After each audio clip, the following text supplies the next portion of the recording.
Assalamualaikum warahmatullahi wabarakatuh. Alhamdulillah wassalatu wassalamu ala Rasulillah Sayyidina Muhammadin ibni Abdillah wa ala alihi wa sahbihi wa mawalah amma ba'd. Pada kesempatan kali ini saya Muhammad Ustadini dan dua teman saya Oktavia Susi Purwaningrum dan Arina Nur Alfika, kami merupakan mahasiswa S1 Pendidikan Bahasa Arab yang pada kesempatan kali ini akan membahas salah satu daripada cabang ilmu balaghah. Nah, yang pertama kita bahas secara singkat terlebih dahulu ilmu balaghah itu apa sebenarnya. Ilmu balaghah secara bahasa, secara etimologi adalah berasal dari kata balagha yang artinya sampai. Sedangkan secara terminologi atau secara definisi umum, ilmu balaghah adalah bagaimana terus kemudian kita sebagai orang yang berbicara atau orang yang menulis sebuah tulisan bisa menyampaikan gagasan kita secara baik dan benar kepada orang yang kita tuju. Begitu juga pembahasan terkait keindahan dari susunan-susunan kata tersebut dan penjelasan-penjelasan lain yang nanti akan kita bahas secara lebih terperinci. Nah, kemudian ilmu balaghah itu terbagi menjadi tiga macam. Yang pertama adalah ilmu ma'ani, kemudian ilmu bayan, dan juga ilmu badi'. Ilmu ma'ani itu ilmu yang fokus menjelaskan atau membahas tentang bagaimana kita bisa menyampaikan bentuk makna kepada orang yang kita tuju, hingga kemudian makna atau kondisi dan situasi makna itu atau muqtadul hal, misalnya mengubah kalimat sesuai dengan maknanya itu sendiri. Kemudian yang kedua adalah ilmu bayan, dan ilmu bayan ini yang nanti akan kita bahas secara lebih detail, yaitu ilmu yang menyampaikan tentang bagaimana penyampaian makna itu sendiri berupa ragam dari gaya bahasa. Jadi terdapat di dalamnya terdapat tasbih, perumpamaan, kemudian majas itu berupa sebuah kiasan, dan juga kinayah dan sebagainya. Kemudian yang bagian yang ketiga dari ilmu balaghah adalah ilmu badi', di mana ilmu badi' itu adalah ilmu yang membahas tentang bagaimana memperindah kalimat. Jadi mungkin ilmu badi' ini lebih fokus kepada keindahan dari segi lafadz atau redaksi dari teks itu sendiri. Bagaimana terus kemudian susunan-susunannya bisa dinikmati oleh orang yang membaca tulisan atau orang yang mendengarkan perkataan kita. Nah, tentu di sini kita akan membahas kajian dari salah satu ilmu bayan, yaitu majaz lughawi al-isti'arah. Nah, di sini kita bertanya kepada Mbak Arina Nur Alfika, bagaimana sebetulnya atau apa sebetulnya yang disebut dengan majaz lughawi al-isti'arah itu? Mungkin bisa disampaikan. Oke, baik. Menurut bahasa, al-isti'arah itu meminta sesuatu dengan cara meminjam. Sedangkan menurut makna istilah, isti'arah itu menggunakan suatu lafadz bukan pada makna aslinya, akan tetapi pada makna lain, yang mana makna lain itu memiliki keserupaan makna dengan maksud memindahkan makna asal ke makna kiasan. Jadi intinya majaz isti'arah itu adalah hubungan keserupaan makna. Jadi isti'arah itu intinya adalah keserupaan makna. Iya, dari jadi, makna asal ke makna majaz. Makna yang dituju berarti. Iya. Oke. Jadi bisa kita pahami ya penjelasan dari Mbak Arina ini. Nah, selanjutnya dari Mbak Okta. Ini bagaimana isti'arah itu selanjutnya, pembahasan selanjutnya. Oke, jadi bisa kita katakan bahwa isti'arah dia itu adalah bentuk tasbih yang dibuang salah satu unsurnya atau yang dibuang salah satu rukunnya. Contoh pada kalimat ra'aitu asadan yarmi, saya melihat singa itu melempar. Kalimat ini termasuk dalam isti'arah karena lafadz asadan, singa, makna asalnya singa itu dipinjam untuk makna laki-laki yang pemberani. Misalnya kalau kita ubah menjadi susunan kalimat tasbih, itu menjadi ra'aitu rojulan suja'an kal asadi yarmi. Nah, dari kalimat ini ketika diubah ke bentuk isti'arah, itu musyabbahnya dibuang, kata rojulan dibuang. Kemudian ada tasbihnya juga dibuang, dan juga wajib syibhnya dibuang. Nah, ketika kalimat tasbih dirubah ke bentuk isti'arah, itu diberi qarinah Arab. Dalam contoh tadi diberi kata yarmi yang memberikan petunjuk bahwa seekor singa itu tidak mungkin melakukan suatu aktivitas berupa melempar, sehingga kata singa di sini itu dimaknai dengan lelaki yang pemberani. Seperti itu. Oke, jadi tadi ya penjelasan tentang asad atau singa, al-asad, dengan arti singa itu melakukan kegiatan yang tidak mungkin dilakukan oleh Si singa itu, sehingga dia dari segi maknanya itu diganti dengan makna yang sesuai dengan konteks kalimat itu yang berarti seorang laki-laki yang pemberani. Ya, jadi pembahasannya seperti itu. Kemudian selanjutnya ini ada isti'arah dari sisi musyabbah, penyebutan musyabbah atau musyabbah binya itu bagaimana, Mbak Arina? Nah, isti'arah dilihat dari sisi penyebutan musyabbah dan musyabbah binya itu ada dua jenis. Yang pertama ada isti'arah tasrihiyah dan yang kedua ada isti'arah makniyah. Isti'arah tasrihiyah sendiri adalah bentuk isti'arah yang mana musyabbahnya itu dihapus, sedangkan musyabbah bihnya disebutkan secara jelas. Lalu ada sifat pembanding untuk menjadi penanda dari isti'arah itu. Seperti contoh qala Allah Ta'ala, Allahu waliyul ladzina amanu yukhrijuhum minadh-dhulumati ilan nur, yang artinya Allah adalah pelindung orang-orang yang beriman.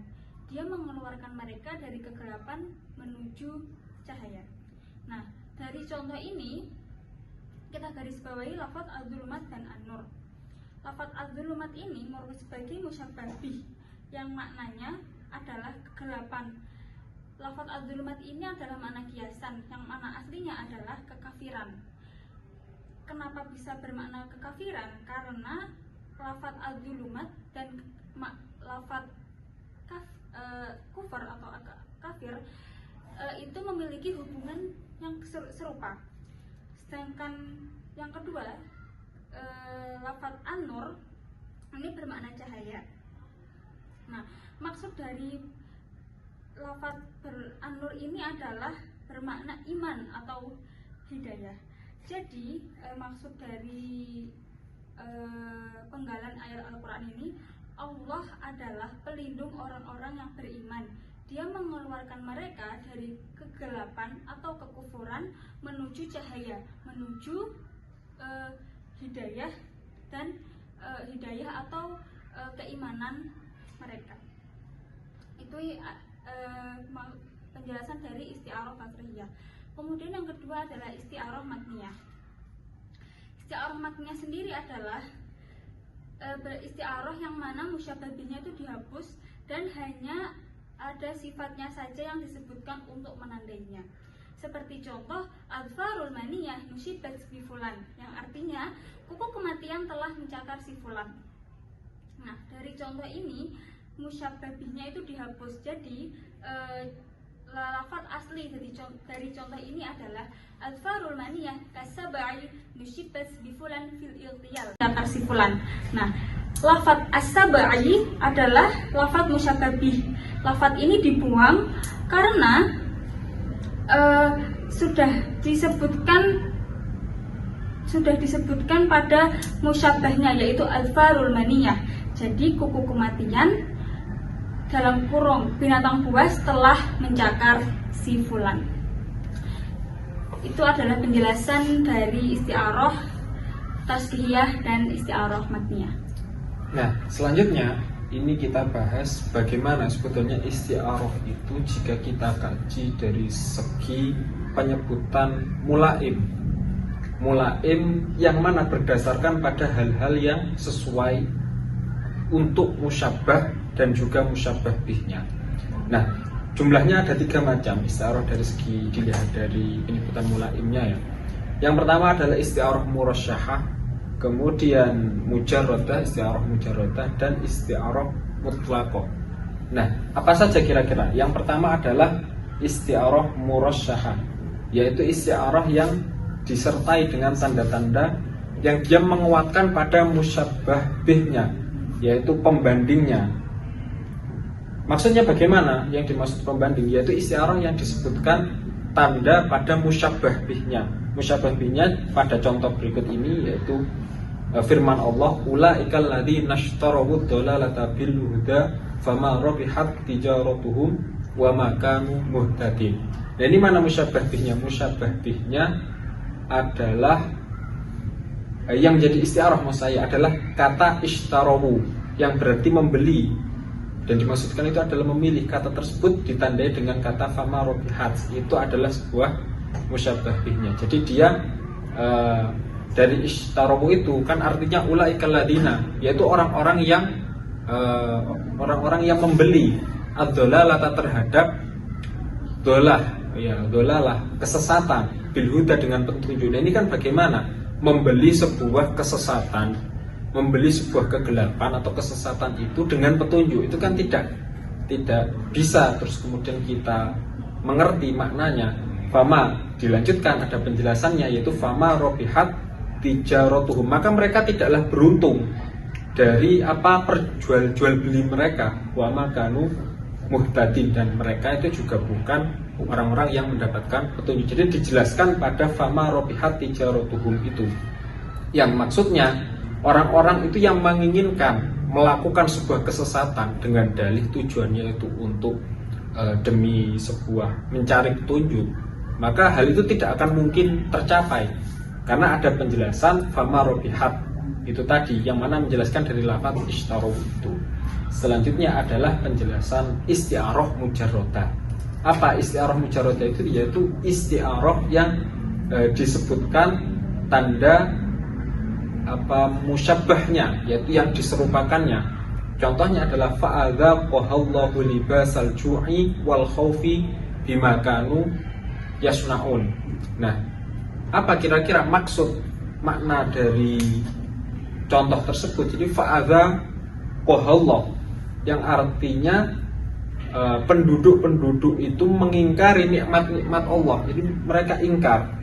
Maka dari itu Allah itu kemudian menyampaikan libasal ju'i wal khaufi, merasakan kepada mereka pakaian kelaparan dan ketakutan. Libas itu kan sebuah pakaian, sebuah hal yang kita kenakan. Nah, tapi kok libasal ju'i wal khaufi ini kan sepertinya tidak sesuai juga.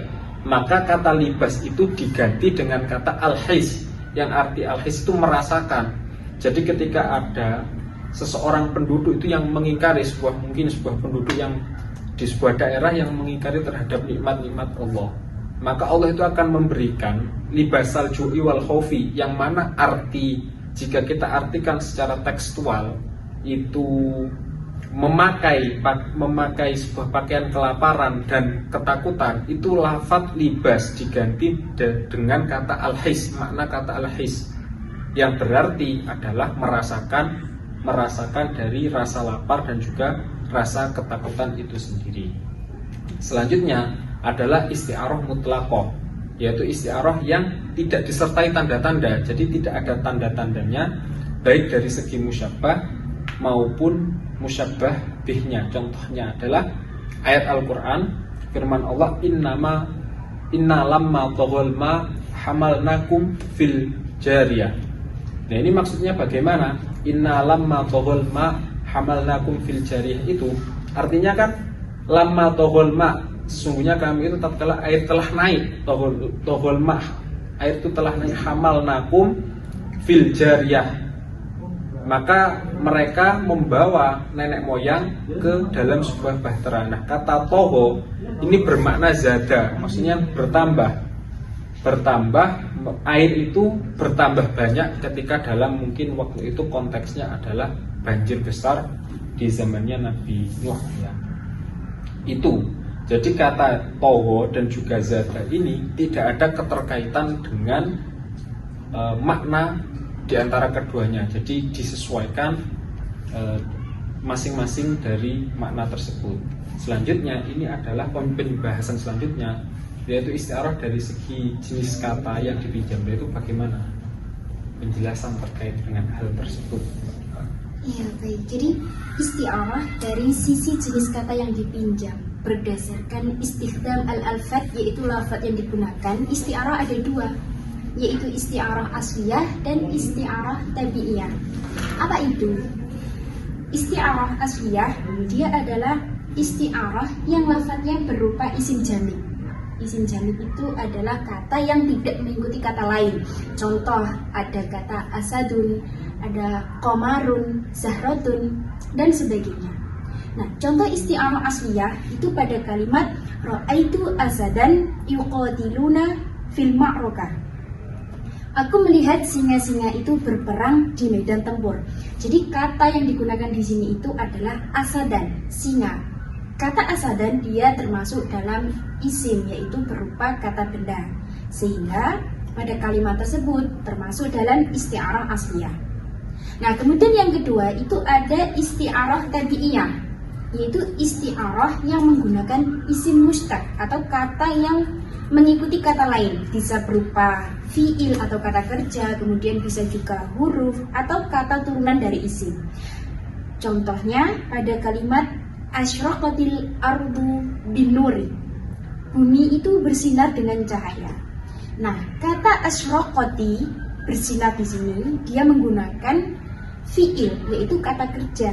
Sehingga pada kalimat tersebut termasuk ke dalam isti'arah tabi'iyah.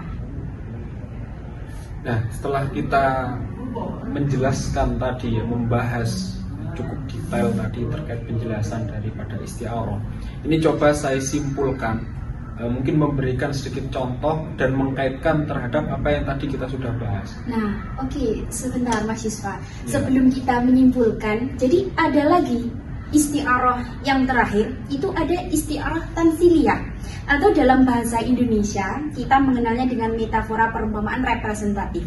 Jadi isti'arah yang digunakan di sini itu bukan lagi berupa satu kata. Jadi yang digunakan itu adalah susunan kata. Misalnya pada ungkapan anta tarumu alal ma, engkau berjalan di atas air. Nah, kita dalam keseharian menggunakan ungkapan ini itu dalam artian yang mananya engkau itu mengharapkan sesuatu yang mustahil.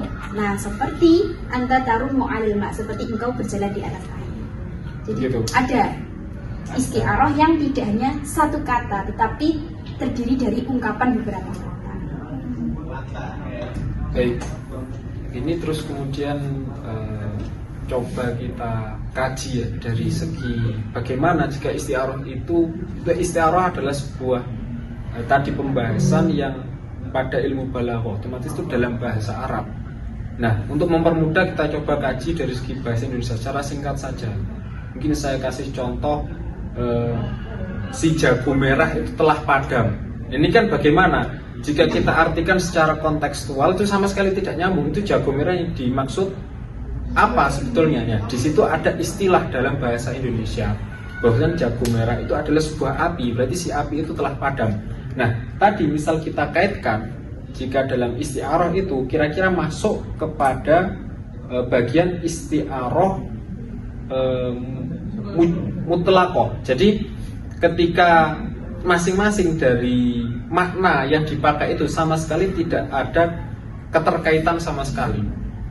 Ada lagi contoh yang sesuai dengan mujarradah. Bagaimana dengan ketika misal contohnya seorang kembang desa itu telah dewasa.